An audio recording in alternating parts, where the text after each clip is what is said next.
पहले शास्त्र स्वाध्याय करना चाहिए। अच्छा, नहीं किए तो फिर संतों की बात मान लेनी चाहिए, उसमें क्यों क्यों क्यों नहीं लगाना चाहिए।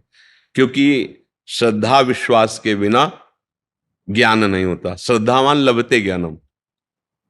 भवानी शंकरो वंदे श्रद्धा विश्वास रूपिणो याभ्याम बिना न पश्यंती सिद्धा स्वांता स्तमीश्वरम। यदि श्रद्धा विश्वास नहीं है तो फिर आपके कोई प्रश्न का उत्तर हो ही नहीं सकता। अगर श्रद्धा विश्वास है तो मान लो कोई जीव नहीं है। जब सृष्टि प्रकट हुई तो उस भगवान के श्वासों से वेदों का प्रादुर्भाव हुआ। वेद के कोई रचयिता नहीं, जैसे भगवान श्री कृष्ण द्वैपायन व्यास देव जी है ना, ये वेद जो है उसका विस्तार किया है, रचा नहीं है। वो तो स्वयं प्रकट वेद हैं। जैसे भगवान प्रकट होते हैं ऐसे वेद प्रकट हुए हैं। वेद कहते हैं कि एको हम बहुश्याम। भगवान ने खेल खेलने का विस्तार किया। क्या? अपने को बहुत रूपों में प्रकट कर दिया। भगवान जिसे ब्रह्म कहते हैं उससे मूल प्रकृति, मूल प्रकृति से त्रिगुणात्मिका प्रकृति, सतोगुण रजोगुण तमोगुण, उससे महत्तत्व, महत्तत्व से त्रिविध अहंकार, उसी से त्रिविध अहंकार में जैसे रजोगुण से ब्रह्मा और शतोगुण से भगवान विष्णु और तमोगुण से भगवान शिव विनाश, ये फिर सब देवी देवता सब जीव शक्तियां जड़ चैतल सब प्रकट हो गया। कहने में देर लगी, प्रकट होने में देर नहीं लगी, इतने में सब कुछ हो गया। एको अहम, एक मैं बहुश्यामा, बहुत रूपों में हो जाऊं, इस संकल्प से तत्काल अनंत ब्रह्मांडों का सृजन हो गया। वही भगवान। अब शर्त रख दी गई, इतने रूपों में वही हैं। 84 लाख योनियां हैं, 83,99,999 योनि में तुम मुक्त नहीं हो सकते। एक केवल गेट रखा गया है, मनुष्य योनि। तुम वही हो, दूसरे नहीं हो, निकलो इससे। पर ये रचना ऐसी है कि जब इसमें आए तो हम भूल गए कि हम कौन हैं। मैं पुरुष, मैं स्त्री, मैं गोरा, मैं काला बन गया। कोई नहीं। जीव जानते हो किसे कहते हैं? जो देह भाव को प्राप्त हो जाता है उसे जीव कहते हैं, और जो देह भाव मुक्त हो जाता है उसे शिव कहते हैं। नहीं, संत लोग जपते शिवोहम शिवोहम अहम ब्रह्मास्मि, ब्रह्म, मैं ब्रह्म हूं, ब्रह्म हूं। वो दूसरा नहीं है कोई, वही है। अपने आप को भूल गया। देखो शास्त्र, अब चूंकि प्रश्न इतना ऊंची स्थिति का है, ब्रह्मविद ब्रह्मैव भवति।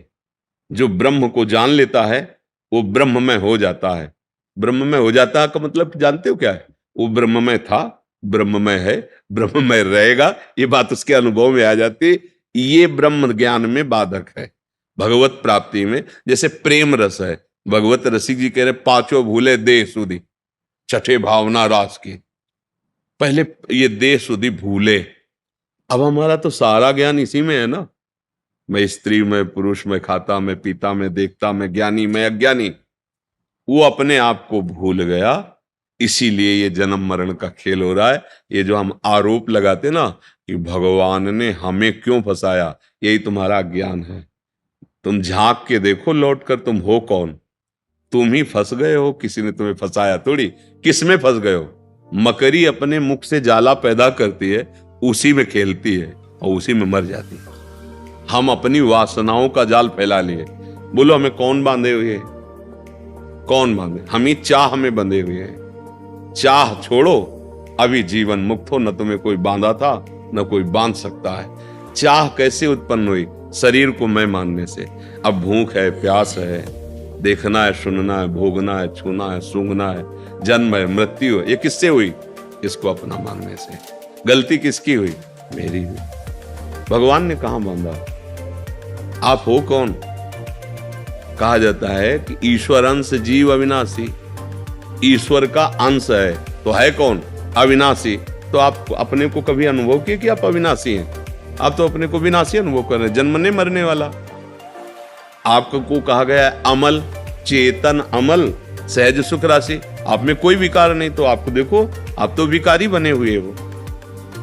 आपने ही तो स्वीकार किया, नहीं तो आपका स्वरूप तो निर्विकार है। आपका संबोधन सुख राशि से है, सहज सुख राशि। तो आप तो दुख में फंस गए हो। क्यों? क्योंकि आपने स्वीकार किया है, समझा के आपको ही तो छुड़वा रहे हैं, आप ही छोड़ेंगे तो आपको ही अनुभव हो जाएगा। कोई किसी ने कृपा थोड़ी की, कोई वस्तु थोड़ी दी, समझ ठीक हुई, वो वस्तु यही है, अनुभव में आ गई।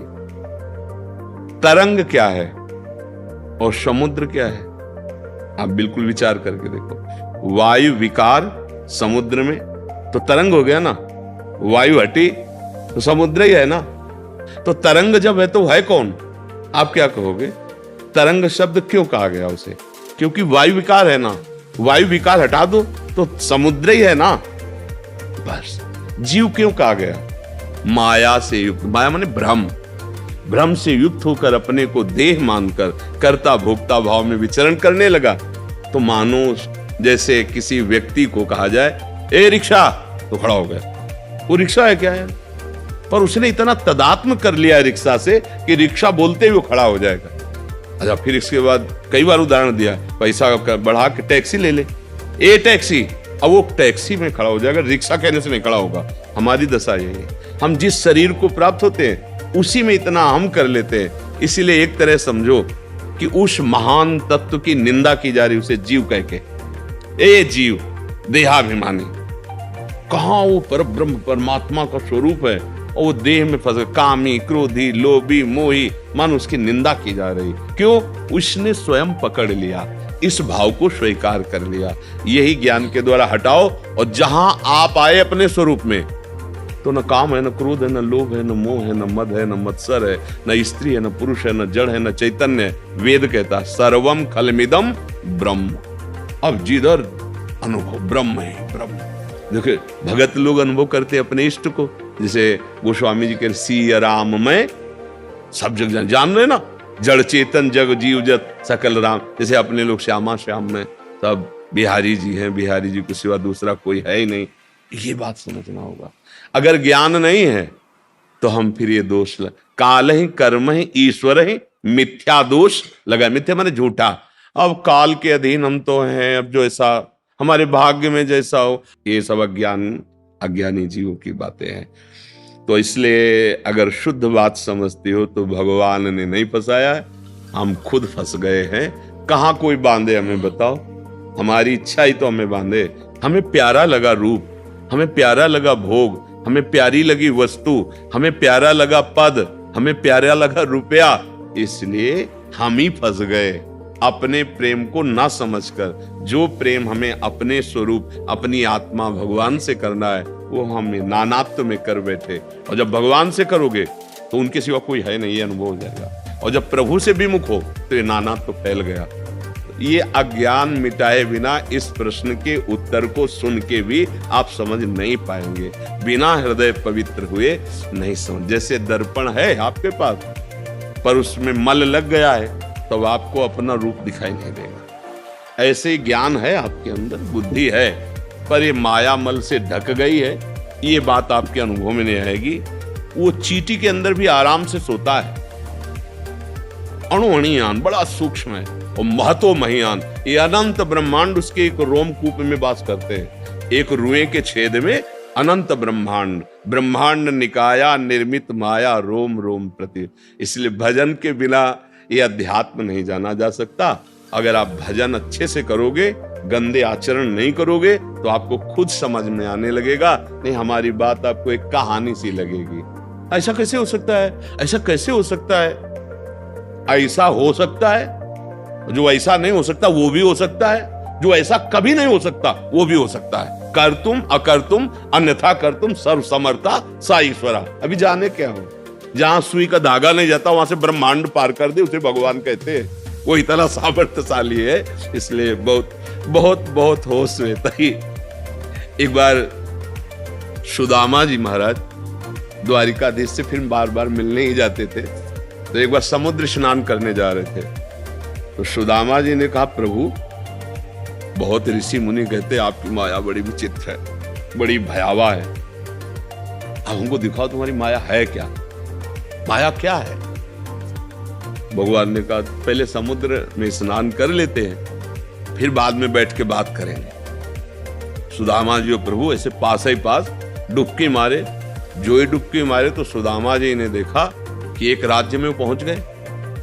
बड़ा सुंदर नगर है, सुदामा जी का स्वागत हुआ, बड़ा सुंदर रूप। राजा ने माथा रख के प्रणाम किया, आओ महाराज। सुदामा बड़ा अच्छा लग रहा है कि और राजकुमारी इतनी सुंदर।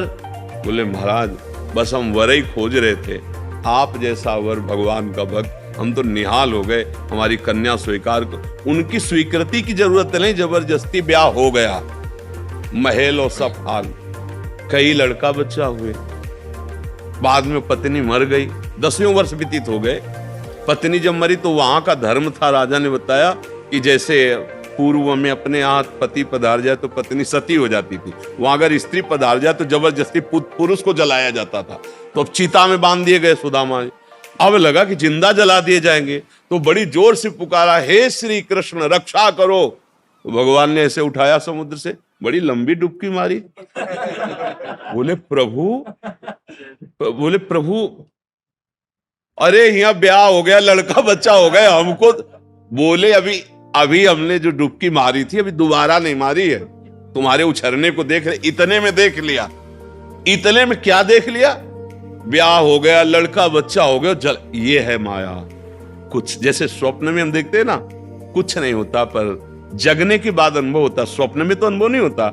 ऐसे ही वर्तमान में हम माया ग्रसित बुद्धि से हैं, हमें सब सत्य दिखाई दे रहा है। जब ज्ञान हो जाएगा तो सच्ची मानो, आपको भी ऐसा अनुभव होगा। पर बिना, जैसे स्वप्न में कोई चाकू मार रहा है, अब उसको आप बचा नहीं सकते बाहर से, कि आप न जाने कितने सैनिक बुला लो, जो चाहो कर लो, आप उसको नहीं बचा सकते। वो कैसे बचा लें? बस जगा दो उसको। अब न चाकू है, न मारने वाला, न मरने वाला, कुछ, वही अकेले था। शरीर ये पड़ा हुआ सैया में, कहीं कुछ नहीं, बड़ा ऐसी रूम है, पर चाकू पूरी गले में घुस रही थी और वो रो रहा था, मर रहा था, भयभीत हो रहा था। कुछ नहीं, बस जगा दो उसको, कोई औषधि की जरूरत है। अरे यार, ऐसा नहीं होगा? अरे यार, तो जे ही जाने जग जाए हेराई, जैसे पूरा स्वप्न खत्म, दुख खत्म। जो सपने सिर काटे कोई, बिन जागे दुख दूर न हो, और जगह तो सब खत्म। ऐसे शुद्ध ज्ञान हो जाने पर ये कोई प्रपंच नहीं है, एकमात्र भगवान है। देखो कहीं ना कहीं अपने सबके ऊपर प्रभु की कृपा है। इस कृपा का प्रमाण है कि हमें मनुष्य देह मिला, ये बिना कृपा के नहीं मिलता। जैसे कर्मों से सुख और दुख का विधान पाया गया है, लेकिन मनुष्य शरीर एक कृपा से मिलता है। इसका बड़े भाग मानुष तन पावा, सुर दुर्लभ सदग्रंथन गावा, साधन धाम मोक्ष कर द्वारा, पाए न जे परलोक समारा, सो परत्र दुख पावई, सिर धुनि धुनि पछताए, कालहि कर्महि ईश्वरे मिथ्या दोष लगाए। भागवत में का दुर्लभो मानुषो देहो, देही नाम क्षण भंगुरहा, तत्रापि दुर्लभम मन्नेत वैकुंठ प्रिय दर्शनम। भगवान की कृपा से दुर्लभ मानव देह मिला है। मानव देह में हमें कर्तव्य कर्म मिला है। जैसे आप हमारे किसी राजकीय विभाग में, कोई न्याय विभाग में, कोई शासन विभाग में, ये पूरी सृष्टि हमारे श्री भगवान की है। उसमें जो भी सेवा मिली है वो भगवान की पूजा है, वो सेवा भगवान की ही है। बस इसमें हमें लक्ष्य रखना है कि हमारे जीवन का परम लक्ष्य है कि हमारे द्वारा धर्म विरुद्ध कोई आचरण न बने।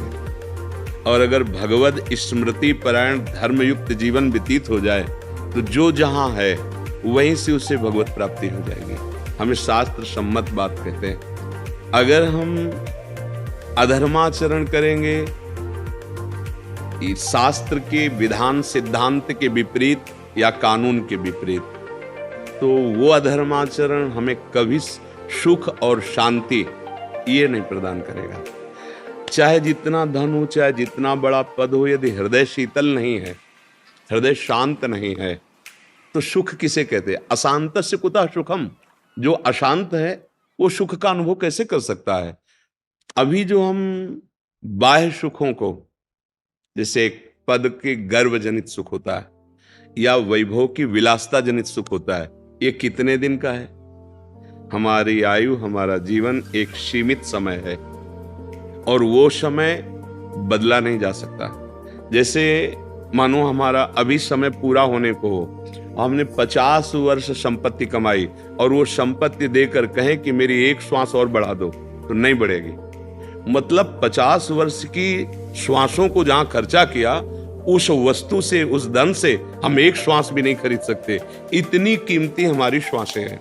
यदि हम इन श्वासों में राम कृष्ण हरि भगवान नाम नहीं जपा और धर्म युक्त अपने कर्तव्य का पालन नहीं किया, तो हम अपने साथ बहुत धोखा कर रहे हैं।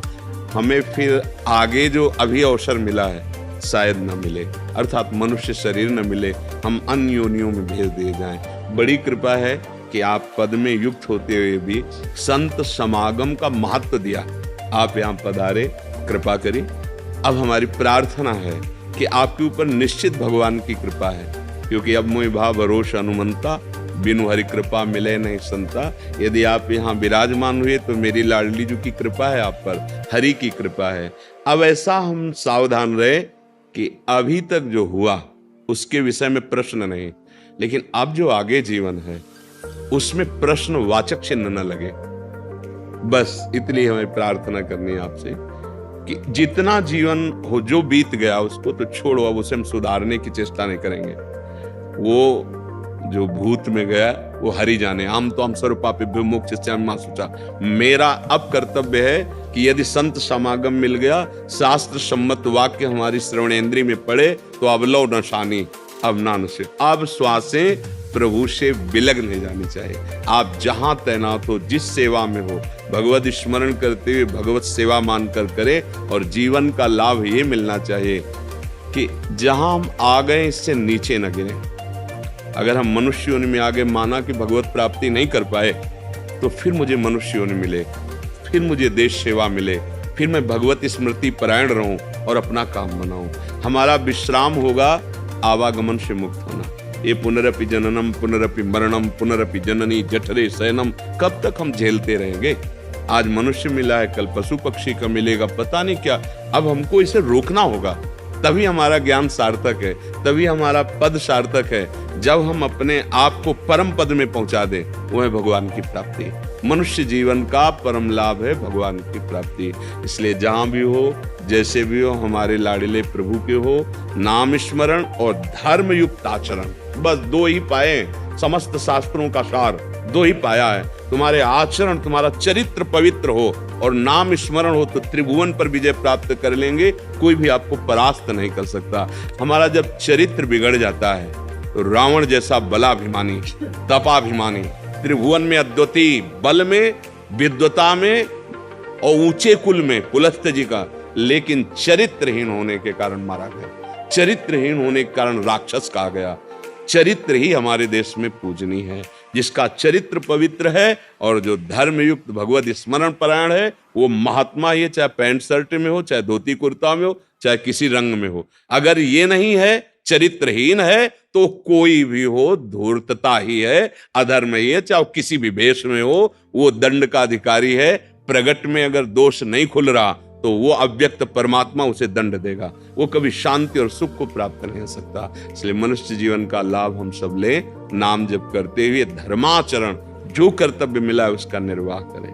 राधे राधे, श्री मेरा यह प्रश्न है, मैं आपकी प्रिय सखी कैसे बनूं? हमारी स्वामिनी है राधा रानी, हम उनके चरणों में। तो अगर तुम राधा राधा जपोगे, तो हमारे भी और हमारे प्रीतम श्याम सुंदर और हमारी लाडली जू अर्थात श्यामा श्याम की और मुझदास की अत्यंत प्यारी होगी। राधा राधा जपो और जैसा मम्मी पापा आदेश करें वैसा। जीवन में ये ध्यान रखना, कभी अपने माता पिता से छुपाव करके कोई व्यवहार न करे। माता पिता पहले गुरु होते हैं। हर बात अपनी माता पिता को कहे। माता पिता जो तुम्हें निर्देश करें वैसे चलना और राधा राधा बोलना, तो हमारी प्राण प्रिय हो जाओगी और हमारे प्रभु श्यामा श्याम की हो जाओगे। समझ गए? आओ महाराज, आसन बिछा दो, दंडो दंडो।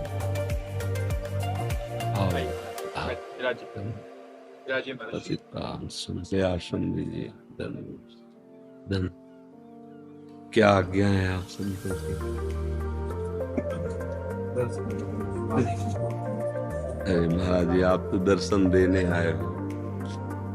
शरीर ऐसी स्थिति में तो जा जा के संतों के दर्शन करने चाहिए, तो कृपा करके आप सब संत जन दर्शन देने आते हैं। बड़ी कृपा है प्रियाजू की और आप सब संतों की, जो आप दर्शन देते हैं। यही हमारे जीवन का परम लाभ है कि भगवान हम पर अपनापन करके अपने जनों को भेजते हैं। उनके दर्शन से हमारा हृदय ऐसा अनुभव करता है कि मेरे ऊपर प्रभु की कृपा है।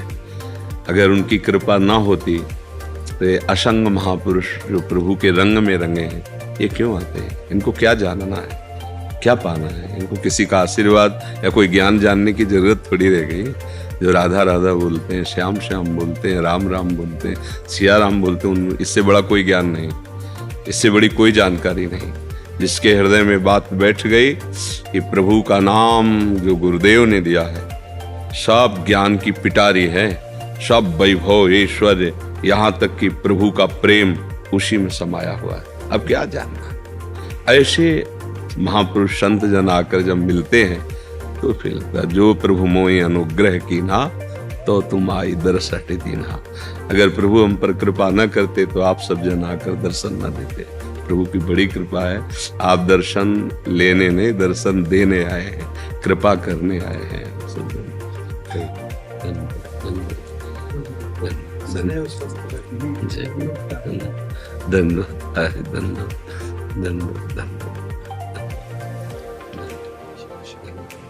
राधे राधे जी।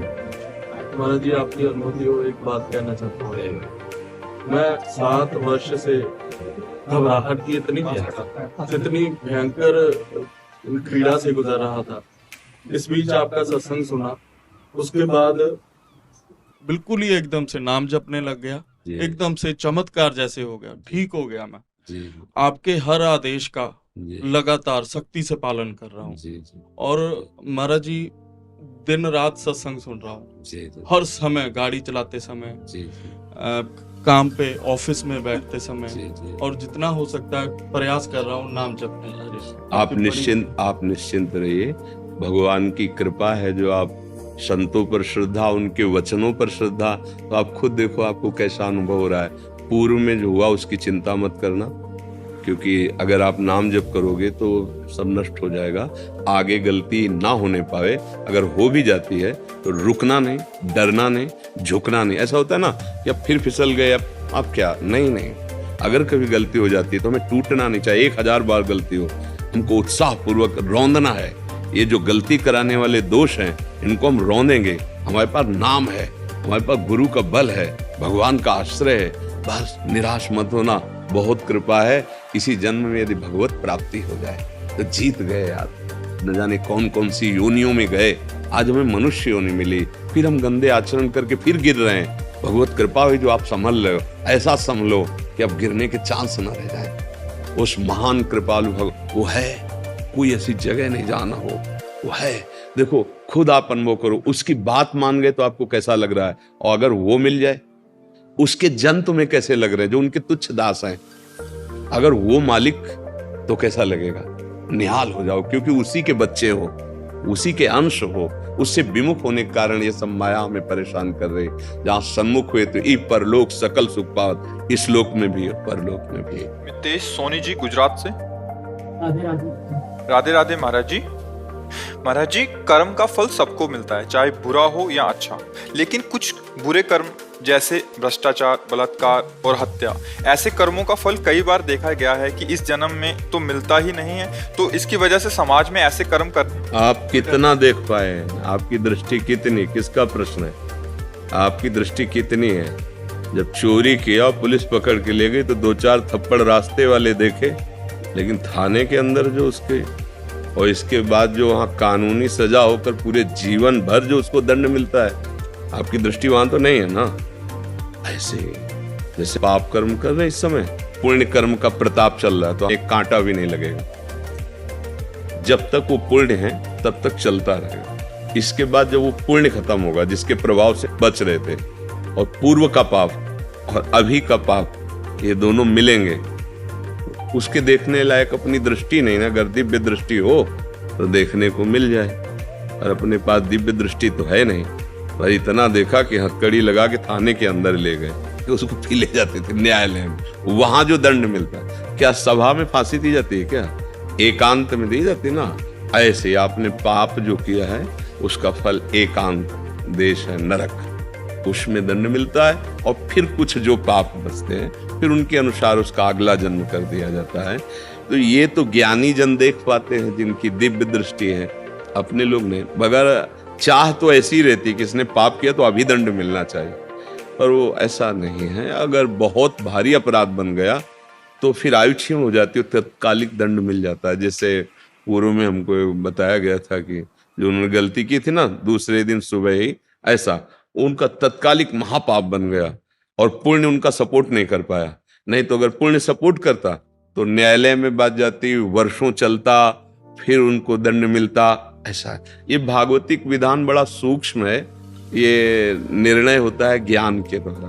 अब अपनी अज्ञान बुद्धि से उसका कोई बहुत धर्मात्मा है, बहुत अच्छे से चलता है और पग पग पर उसको विपत्ति देखी जाती है, परेशानी देखी जाती है, तो ऐसा लगता है क्या होगा, बड़ा दान पुण्य करता है, भजन करता है, धर्म से चलता है, इतना दुख देते हैं। और वो अगला आदमी जो है मस्ती कर रहा है, धर्म का उल्लंघन कर रहा है और बड़े मौज से रह रहा है, तो विपरीत दशाएं देखी जाती है। आज का सत्संग सुना था क्या आपने? सुना था ना? हाँ, तो बस सत्संग से जो विवेक प्राप्त होता है उसी से समझा जा सकता है। धृतराष्ट्र जी ने यही प्रश्न किया था कि जो धर्म आचरण नहीं करते हैं और पाप करते हैं, और एक होते हैं धर्म भी करते हैं और पापी भी करते हैं, तो क्या उसका पुण्य वाला कार्य उसके पाप को नष्ट कर देता है क्या? उनका नहीं, वो अलग विभाग है, वो अलग। एक है जो नष्ट कर सकता है, भगवान का आश्रय और भगवान का भजन। तो बड़ा सूक्ष्म है। बका चाहत तो यही होती है कि अभी अपराध करे, अभी दंड मिले तो सब कोई देखे तो भयभीत हो जाए, पर ऐसा यहाँ का भी कानून नहीं है। तो फिर सरकारी जो भी है तो भगवान के ही सब, जितने भी अस्त्र शस्त्र विधान बने ये सब शास्त्र सम्मत ही बने हुए हैं, क्योंकि जो भी महापुरुषों ने बनाया है ना वो शास्त्र सम्मत ही बनाएंगे। चाहे वो धनुर्वेद हो, मतलब अस्त्र विद्या हो, चाहे वो आयुर्वेद हो अथवा डॉक्टरी हो, या जो भी विधान है वो सब वेद हैं, शास्त्र हैं, उन्हीं को लेकर रूपांतरित करके बनाया गया है। तो अपने लोगों को नहीं देखने को मिलता, जो आदमी इतना गंदी तरह से किसी की हत्या करे उसको दंड तो मिलता है, बड़ा भयानक दंड मिलता है। अब बोलो जिसको ये पता चल गया कि 10 दिन बाद तेरी फांसी है और 10 बजे होगी, अब वो प्रतिपल मरेगा, कितना भयानक कष्ट उसको है। इसलिए तो शारीरिक दंड मिला, इसके बाद उसको नारकी दंड मिलेगा। जैसे थाने में पिटाई हुई तो पूरा हिसाब थोड़ी हो गया, अभी तो न्यायालय से दंड विभाग उसे दंड निश्चित करेगा और फिर जेल में मिलेगा। तो इसलिए बहुत डरना चाहिए कि हमसे पाप कर्म ना हो, पर वो माया इतनी विचित्र है कि हो ही जाते हैं। अगर नाम जप करता रहे तो जो पाप हो गए हैं वो भी नष्ट हो जाएंगे और बुद्धि इतनी शुद्ध हो जाएगी कि आपकी रुचि ही नहीं रह जाएगी। जैसे देखो कई लोग हैं पीछे शराब पीते रहे, अब वो सत्संग सुने तो कहते हैं हमारी रुचि ही नहीं है, हमें मतलब, तो कई बार हम नहीं छोड़ पाते, जानबूझ के नहीं छोड़ पाते, जानते गलत है, तो उसका कारण होता है हमारे अंदर बल की कमी हो गई है। जो अध्यात्म बल है जिसके द्वारा हम इंद्रियों को रोक सकते हैं वो विषय सेवन से नष्ट हो गया है। अब हमको अध्यात्म बल आना है, तो नाम जप से, साधु सेवा, अन्य जीवों की सेवा, माता पिता की सेवा, अच्छे आचरण, इनसे आप में तेज आ जाएगा, अध्यात्म बल आ जाएगा। शरीर भले रुग्ण हो, मतलब शरीर रोग से, लेकिन अंदर से कोई दुखानुभूति नहीं होगी, एक आनंद बना रहेगा।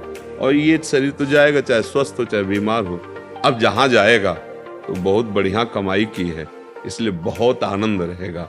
और ऐसी कमाई की जो बहुत बुरी है तो फिर बहुत दुख मिलेगा।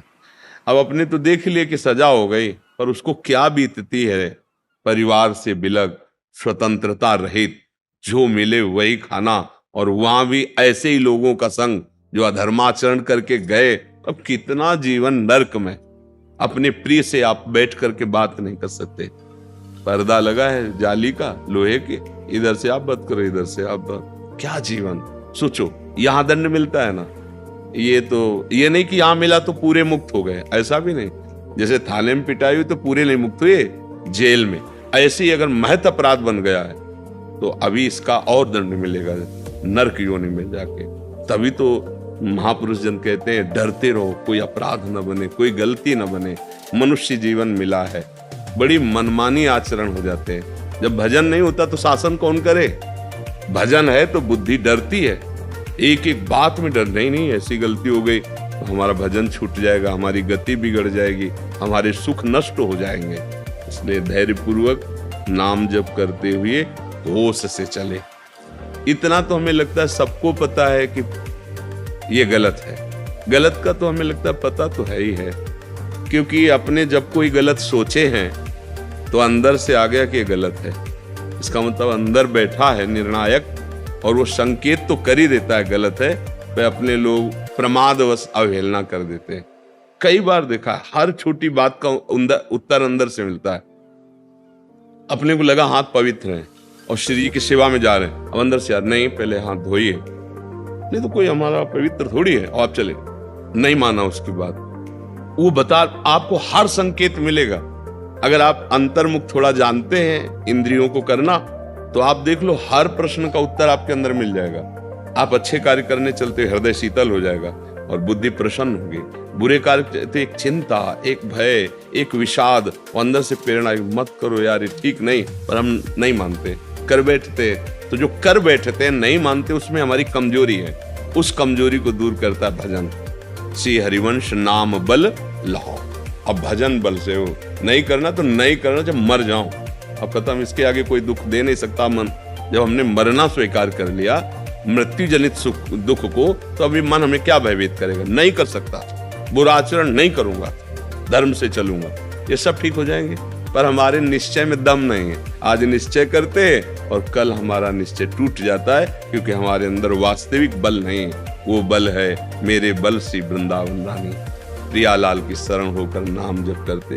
बहुत बढ़िया कमाई करो, मनुष्य शरीर केवल कमाई के लिए मिला, गंवाने के लिए नहीं। जो मनमानी आचरण करते हैं वो पूर्व जो सुकृत है उनको गवाकर खाली हाथ यहाँ से पाप का बोझा लेकर के जाते हैं। बहुत सावधान। राधे राधे महाराज जी, आपके चरणों में कोटि कोटि प्रणाम। महाराज जी, वैवाहिक जीवन में ब्रह्मचर्य के क्या नियम है? संतान प्राप्ति के सिवा भोग पाप है जैसा सुना है, परंतु धर्म पत्नी नियम पालन में साथ ना दे। महाभारत ग्रंथ में, शास्त्र में जो जिनका पाणी ग्रहण संस्कार हो गया है, जब पत्नी मासिक धर्म से युक्त होकर 7 दिन बाद पवित्र हो जाए, फिर पवित्र तिथियों का त्याग करते हैं। जैसे एकादशी है या पूर्णिमा है या भगवत जन्मोत्सव है, राधाष्टमी, कृष्ण जन्माष्टमी, रामनवमी, नवदुर्गा आदि, इन पवित्र तिथियों का त्याग करते हुए महीने में एक बार, ऐसा शास्त्र सम। पर उसे हम इसलिए व्यक्त नहीं करते कि जितना अधिक दोनों मिलकर संयम कर सको अच्छा है, पर यदि नहीं संयम तो एक बार का लिखा है कि जब तक मासिक धर्म से युक्त माताएं बहनें रहती तब तक स्पर्श भी न करे, मतलब उस भावना से। और जब पवित्र हो जाए तो एक बार के लिए, ऐसा शास्त्र में वर्णन है, तो वो पवित्र रहेंगे और उस शरीर स्वास्थ्य भी ठीक रहेगा और संतान उत्पत्ति के लिए भी मंगल में माना गया।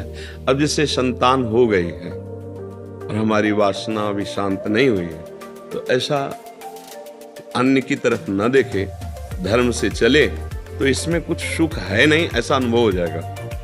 बहुत देखे हम तो, बिना पढ़े लिखे गांव के लोगों को देखा है कि 1-2 संतानें हो गई तो घर के बाहर लेटने लगे परिवार से, क्योंकि वास्तविक इसमें सुख नहीं है।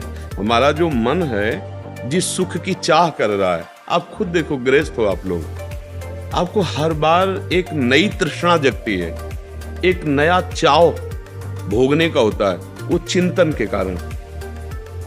ऐसे इस शरीर से नहीं तो इस शरीर से, इस प्रक्रिया से तो नहीं इस प्रक्रिया, और उन प्रक्रियाओं को, उन शरीरों को भोगता है, पर फिर भी एक नई तृष्णा, मतलब सुख नहीं मिला। नहीं तो ऐसा ना जैसे हम प्यासे, पानी मिल जाए तो हाँ भाई तृप्ति हो गई, जैसे केवट जी कह रहे हैं अब कछुनाथ न चाहिए मोरे। तो हमारा जो मन सुख मांग रहा है, वास्तविक वो सुख निरंतर वाला मांग रहा है, जिसमें दुख का लेश न हो और आनंद ही आनंद हो। अब हमारा ज्ञान के कारण चिंतन बदल गया, हम देहाभिमान भाव से हो गए कि मैं पुरुष हूं, अब हमारी मांग 5 ज्ञानेंद्रियों और मन के सहित मनाखष्टान इंद्रियाणि प्रकृति स्थान कर सती।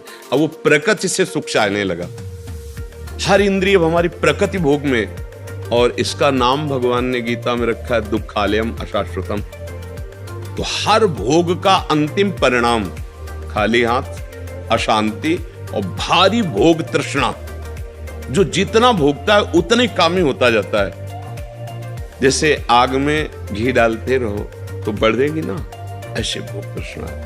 तो अपनी भोग तृष्णा हम पूरी त्याग नहीं सकते, इसलिए हमारे को प्रवृत्ति मार्ग मिला है, गृहस्थ धर्म, पाणी ग्रहण संस्कार, धर्म पूर्वक पत्नी को स्वीकार करके दोनों एक दूसरे की मनोवृत्तियों को मिलान करें, धर्मयुक्त, अर्थात एक दूसरे से प्रेम बनाए हुए आजीवन, अन्य दूसरे का कैसी भाव से। तो जितना अधर्माचरण होगा उतनी वासना बढ़ती चली जाएगी, और जितना धर्माचरण होगा तो धर्म के प्रभाव से वासना शांत होती चली जाएगी। तो इसीलिए व्रत नियम लगा दिया गया कि आपने जो पाणी ग्रहण किया है बस उसमें, और उसमें भी 1 महीने में एक बार, जो हमने शास्त्रों में पढ़ा कि मासिक धर्म के 7 दिन, 7-8 दिन जब तक बिल्कुल नहीं, और जब वो पवित्र हो जाए तब फिर ऐसा करें। ऐसा अभी परसों ही वो चीजें हम सुनाते इसलिए नहीं है कि भ्रष्टाचार बढ़ा हुआ, कौन धर्म की बात मानेगा। गर्लफ्रेंड बॉयफ्रेंड, आज ब्रेकअप दूसरे के साथ, फिर कल उससे, ये क्या है, ये क्या है? ये संस्कार है हमारी नई पीढ़ी के। इस पर इसलिए हमारा हृदय जल जाता है। आप लोग क्या कर रहे हो अपने जीवन के साथ? खिलवाड़ कर रहे हो। जब तुम ऐसे हो फिर पाणी ग्रहण करोगे तो तुम्हें प्रीति होगी अपने पति से, तुम्हें प्रीति होगी अपनी पत्नी से, तुम्हारा भाव बनेगा? बिल्कुल नहीं बनेगा। पूरी गृहस्थी चौपट, पूरा हमारा जीवन चौपट हो जाएगा। नई नई चाट लग गई। हम कई बार उदाहरण में दिया है कि यदि आपका होटलों में खाने का अभ्यास बन गया ना तो घर की रसोई अच्छी नहीं लगेगी। ध्यान रखना, अगर एक पत्नी से चलोगे व्रत लेकर धर्म से, एक सीमा, और धर्म की पूर्ति के लिए संतान उत्पत्ति क्रिया, और बाद में निवृत्त होकर भगवान को प्राप्त करना। अगर आप व्यभिचार करेंगे तो इतनी आसक्ति बढ़ जाएगी, आप लोगों को क्या बताना है। अवस्थाएं हो रही पर मन की दशा को देखो क्या है। पैसा है तो आप पैसे के बल से कौन सा व्यभिचार कर रहे हैं, आप देख लो ना, अपने जीवन को देख लो। हमें क्या बताने की जरूरत है, क्योंकि हम तो शास्त्र के इशारे को देखते हैं कि अगर मन भगवान में नहीं लगा तो तुम चाहे 90 वर्ष के हो, वही मन मांगेगा जो जीवन भर मांगा है। तुम्हारी वासना तुम्हें जलाएगी, भ्रष्ट करेगी, नीचे गिराएगी। इसलिए भाई अब हमारा तो इस विषय में बोलने की हिम्मत ही नहीं रह गई है। हिम्मत तो तब हो ना जब आपके आचरण पवित्र हो। 20-25 तक पहुंचते पहुंचते आपने अपना सर्वनाश कर दिया अन्य क्रियाओं से, अन्य वासनाओं से। कैसे बताए, कैसे बताए, कैसे तुम पवित्र होगे, कैसे तुम्हारा जीवन पवित्र, कैसे गृहस्थ धर्म तुम्हारा वो अपनी तरफ, आप अपनी तरफ, ये गृहस्थी है। अरे दोनों एक, चाहे दुख आवे चाहे सुख आवे, बाहु से बाहु मिला करके आगे बढ़ते हुए धर्म पूर्वक, तो संतानें पवित्र उत्पन्न होंगी। समाज में आप सुख वर्धन करने वाले बनेंगे। नहीं आपस में एक दूसरे से विरोध होगा और फिर तो बच्चा समय तो ऐसा आ रहा है कि अब धर्म ग्रंथों में जो लिखा हुआ है वो लिखा हुआ ही केवल है। विदुर जी महाराज के वचन है कि जब स्त्री मासिक धर्म से पवित्र हो जाए तब पुरुष संतान उत्पत्ति की भावना से, अब मान लो संतान उत्पत्ति नहीं चाहिए, अब वासना है, तो अन्य जगह जाने की जरूरत नहीं है। आपने धर्म पूर्वक दोनों ने स्वीकार किया है, वहां कोई पाप नहीं होगा। अन्य जगह पाप हो जाएगा, अन्य जगह बुद्धि भ्रष्ट हो जाएगी। और अगर दोनों मिलकर धीरे धीरे इसके रहस्य को जान जाओ, किसमें सुख नहीं, अंतराय बढ़ाते चले जाओ, तो दोनों महात्मा हो जाओगे, दोनों भगवत प्राप्ति के योग्य हो जाओगे। ऐसे चला है। देखो प्रीति में सुख है, प्रीति में सुख है। वास्तविक देखो, जब आपको किसी से प्रेम हो जाता है, वास्तविक, वो काम चीज अलग है, चेष्टा अलग है, काम चेष्टा, काम क्रिया, प्रीति। तो प्रीति में उसके दर्शन से, संभाषण से, उसको खिलाने से, पिलाने से, उसको सुख देने से एक हृदय में विशेष आनंद आता है। अपने प्यारे को सुखी देख करके एक सुख आता है। अब यहाँ क्या है, अपने प्यारे से प्यार नहीं है, स्वार्थ खेल रहा है, वासना खेल रही है। आप देखो ना, नहीं ऐसा नहीं हुआ है। अगर ऐसा भी हुआ है कि पाणी ग्रहण संस्कार हो गया, फिर पति के पैर टूट गए या किसी तरह, तो पूरे जीवन तन मन से वो उसको सहयोग किया है और लोकों पर विजय प्राप्त की, पुण्य लोकों पर विजय प्राप्त। अब क्या, आप स्वस्थ हो, आपके पास अगर उनकी मनोकामना पूर्ण करने लायक अर्थ नहीं तो वो आपकी नहीं, वो आपकी मनोकामना के विपरीत हो तो वो आपकी नहीं। ये कोई प्रेम है, ये कोई धर्म है, ये कोई बाजार की वस्तु है? आज का समाज, भगवान बचावे, हमारी मति गति के तो परे है, पर आप सब हमारे घर के हैं, आप हमारी आत्मा हैं, इसलिए हम सलाह देते हैं, जो हुआ सो हुआ, अब सुधार लो। ऐसे आचरणों से किसी को ना यहाँ शांति मिलेगी ना परलोक में शांति मिलेगी, बिल्कुल नहीं। ये सब अधर्माचरण है। धर्म पूर्वक चलोगे तो निश्चित जो एक योगी को परमात्मा मिलता वही आपको मिल जाएगा, क्योंकि आपका मार्ग प्रवृत्ति मार्ग है। धर्म पूर्वक पाणी ग्रहण संस्कार करो, अतिथि सेवा, साधु सेवा, परिवार सेवा, समाज सेवा, देश सेवा करते हुए भगवत प्राप्त हो। दोनों की बात है, लक्ष्य दोनों का भगवत प्राप्ति, मंगल है, धर्म है। तो अपने अपने धर्म से चला जाए तो आज भी शांति है, विश्राम है। देखो, आपको केवल अपनी पत्नी से प्यार हो और उसको केवल आपसे प्यार हो। आप पूरा काम करके आए 10-12 घंटा बाद, जब घर आएंगे ना तो देखने मात्र से थकान मिट जाएगी। प्यार का एक व्यवहार, प्यार का एक वातावरण और संबंध नहीं, केवल आप देखने को पति पत्नी हो। तो जब थकित आएंगे तो आग तुम्हारे हृदय जल जाएगा। उसका अलग व्यवहार, उसका अलग व्यवहार, क्या जीवन। अब सोचो, प्रवृत्ति स्वीकार किया तो क्या जीवन। अब वो कैसे स्वीकार करे आपको, या आप उसे कैसे स्वीकार करें? आपके पास पैसा है, दसियों लोगों से आपका व्यवहार है, अब मानसिकताएं बदल रही हैं बहुत। इसलिए अगर मंगल चाहते हो यहाँ और वहां तो होश में हो जाओ, नहीं हर कर्म का फल आपको मिलेगा। तो देखते हो ना, जेल में आ जाकर जानकारी करो तो आधे से ज्यादा लोग इसी में बंद हैं। तो जब यहाँ की जेल कानून, तो आपको परमार्थ का जो अध्यात्म का है जो निर्णय है वो तो दंड मिलेगा ही। ऐसा नहीं है कि जो मनावे सो कर लो। इसलिए धर्म से चलो, नाम जप करो, पवित्र भोजन पाओ। और ये जरूर ध्यान रखो, अगर आप अपने माता पिता की सेवा नहीं की, जो घर में वयोवृद्ध जन है, जो अब वास्तविक उनको आपकी जरूरत है, तो आप कितना भी धन कमा लो कभी शांति प्राप्त नहीं कर सकते। जिसने अपने माता पिता को वृद्धावस्था में दुत्कार दिया, उनकी सेवा नहीं की, कोई भी हो, कहीं भी हो, उनकी जो पोषण वृत्ति तुम्हारे प्रति वो तो कभी साथ देगी नहीं। चाहे जितना वो कष्ट में हो, यही चाहेंगे मेरे बच्चा और बहू सुखी रहें, लेकिन सिस्टम जो विधान है वो आपको चैन नहीं लेने देगा। आपके बच्चों के ऐसे आचरण आगे होंगे कि आप जिंदा जलोगे हृदय में देख देख कर और अशांत होगे। बहुत धर्म से चलो, माता पिता साक्षात भगवान है। कैसा प्यार दिया है यार, मेहनत करके एक एक पैसा जोड़कर ट्यूशन पढ़ाया, पढ़ा लिखा, अब नौकरी मिल गई, और वो जो पूरा जीवन आपके लिए, अब वो आपको खटकने लगे हैं। नहीं, नया ब्याह किया, देश विदेश घूम रहे हो, उनको पानी की जरूरत है, खवाने पियाने की जरूरत, छोड़, कभी शांति नहीं मिलेगी। माता पिता की सेवा, हाँ धन कमाओ, खूब कमाओ, पढ़े लिखे हो, धर्म पूर्वक, पर नियम ले लो। अगर ब्याह ना हो तो ब्रह्मचर्य रहो, किसी को स्वीकार करो। भोग वासना है तो ब्याह स्वीकार करो, और जिसको स्वीकार करो, फिर अगर वो विपरीत भावना से निकल जाती है तो राधा राधा राधा तेरा मार्ग लग, मतलब मेरे भाग्य में विषय सुख नहीं है, अब मैं निश्चिंत होकर अपने माता पिता की सेवा करूंगा, जैसे भी बनेगा जीवन निर्वाह करूंगा, असत आचरण नहीं करूंगा। अगर फिर कहीं संयोग बन जाता है तो फिर उसे धर्म से स्वीकार कर लो। चलो कलयुग है, फिर स्वीकार, अधर्म आचरण नहीं, व्यभिचार फिर भी नहीं, क्योंकि वो तुम्हारी दुर्गति कर देगा। व्यभिचारी को कभी शुभ गति नहीं होती। और आज शौक है इस बात का, ये नरक की सर्टिफिकेट है। भगवान बोल रहे हैं, त्रिविधम नरकस्येदम द्वारम नाशन मात्मना कामः क्रोधा तथा लोभा तस्मात् देत्यन्ते। काम क्रोध लोभ ये नरक की सर्टिफिकेट है। अगर अधर्म पूर्वक इनका भोग करोगे, जैसे आप अपनी पत्नी से, तो ये धर्म है। अगर अधर्म पूर्वक आप पत्नी से भी अपने अधर्म पूर्वक राक्षसी भाव में आ जाएं, तो आप दंड के अधिकारी, यहां भी नहीं अधिकारी, वो जाके शिकायत करे तो आप ये कानून दंड देगा ना। पत्नी है पर आपने राक्षसी प्रवृत्ति का अगर प्रयोग किया तो यहां भी दंड है, तो आप भागवतिक दंड से कैसे बच जाएंगे? बहुत सावधानी से। काम क्रोध मद लोभ सब नाथ नरक के पंथ, ये पैसे के बल से, प्रभाव के बल से व्यभिचार प्रवृत्तियों में उतरना मानो नरक की सर्टिफिकेट। तुम्हारे कर्म तुम्हारे ऊपर लागू हो जाएंगे। आप भले सुधर गए हो, पर वो जो बोया है उसको काटना पड़ेगा। अवश्य में भोक्तव्यम। इसलिए भाई बहुत होश से, भगवान की कृपा है कि हम आप मिलकर धर्मशास्त्र की वार्ता कथन श्रवण कर रहे हैं, तो इसको व्यर्थ न जाने दें। अभी तक जो भूल हुई, अब आगे हम संभाल लें। अगर आगे संभाल लेंगे ना, तो सड़ा गोदाम पीछे करके नया माल लगा दो, वो खत्म हो जाएगा। ये नया है, मंगल कर देगा।